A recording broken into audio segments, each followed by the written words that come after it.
স্বল্প জ্ঞানের অন্ধকার যুগে অন্তঃপুরবাসী নারীদের শিক্ষা জাগরণে যে নারীর হাত ধরে প্রথম আলো জ্বলে উঠেছিল তিনি বেগম রোকেয়া সাখাওয়াত হোসেন। তিনি নারী শিক্ষার অগ্রদূত, সাহিত্যিক এবং সমাজ সংস্কারক। তিনি প্রতিষ্ঠা করেছিলেন নারীবাদীর এক স্বতন্ত্র দর্শন। গবেষকরা তাই তাকে অভিহিত করেন বাংলা নারী জাগরণের শ্রেষ্ঠ পথিকৃৎ হিসেবে। কিন্তু দুঃখজনক, এই অগ্রদূতের স্মৃতিবাহিত বাস্তবিকতা আজ দাঁড়িয়ে আছে ধ্বংসের মুখে। প্রতি বছর ৯ ডিসেম্বর রোকেয়া দিবস উপলক্ষে রংপুরের পায়রাবন্দে শুরু হয় দৌড়ঝাঁপ, ধোয়ামোছা, পরিচ্ছন্নতা আর আনুষ্ঠানিকতা। দিনব্যাপী চলে সভা, সেমিনার, বক্তৃতায় রোকেয়ার বন্দনা। পাশেই গড়ে উঠেছিল রোকেয়ার স্মৃতি ও গবেষণা কেন্দ্র। কিন্তু বিদ্রুপের বিষয়ে এখানে রোকেয়াকে নিয়ে হয়নি উল্লেখযোগ্য কোনো গবেষণা। লাইব্রেরিতেও নেই তার সাহিত্যকর্মের যথাযথ সংরক্ষণ। তিনি সবসময় চেষ্টা করেছেন নারী এবং পুরুষের মধ্যে সমান অধিকার হবে, নারীরাও জানি সমাজে ভূমিকা রাখতে পারে। তো সে দিক থেকে নারীদের আমাদের স্কুলে অনেক সময় দেখা যায় যে অল্প বয়সেই বিয়ে হয়ে যায়। যেমন আমরা দেখতে পারি যে কিছুদিন আগে আমাদের ক্লাস 9-এরই আমার একজন সহপাঠীর বিয়ে হয়েছে, তার কিন্তু বয়স হয়নি এখনও। আমাদের স্কুলের পাশে রয়েছে বেগম রোকেয়া স্মৃতিকেন্দ্র, এখানে রয়েছে গ্রন্থাগার এবং এছাড়াও আমাদের সাইডে আরও একটা গ্রন্থাগার রয়েছে।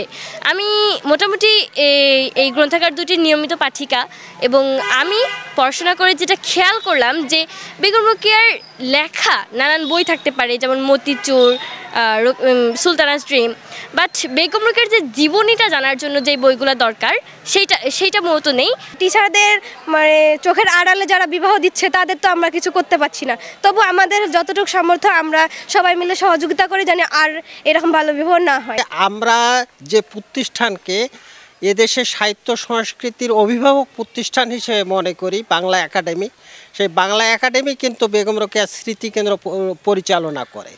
তাদের লাইব্রেরিতে যদি আপনি দেখেন তাহলে আপনি পর্যাপ্ত কিন্তু রোকেয়ার উপরে বই তো পাবেন না, এবং নারী সম্পর্কে দেশি বিদেশি যে বই সে বইও সংগ্রহ কিন্তু তাদের কাছে নাই।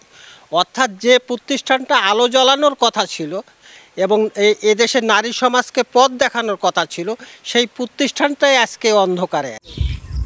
এদিকে রোকেয়ার নামে অসংখ্য শিক্ষা প্রতিষ্ঠান গড়ে উঠলেও সেখানে তার দর্শন, সাহিত্য বা সংগ্রামের চর্চা নেই বললেই চলে।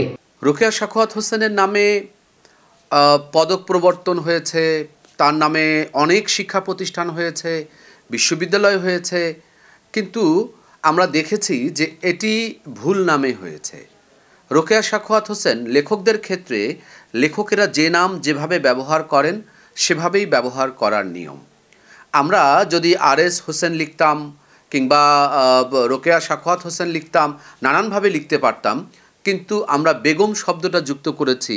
রোকেয়া সাখাওয়াত হোসেন কখনোই বেগম শব্দটা যুক্ত করেননি, বরং এই বেগমজনিত যে বৈশিষ্ট্যের ভেতর দিয়ে নারী সমাজ এগিয়ে যাচ্ছিল, রোকেয়া সাখাওয়াত হোসেন ছিলেন তার বিপক্ষে। অর্থাৎ যে বেগমবাদী জীবনাচরণের বিপক্ষে রোকেয়া সাখাওয়াত হোসেন ছিলেন, তার নামের সামনেই সেটি জুড়ে দেওয়া হয়েছে।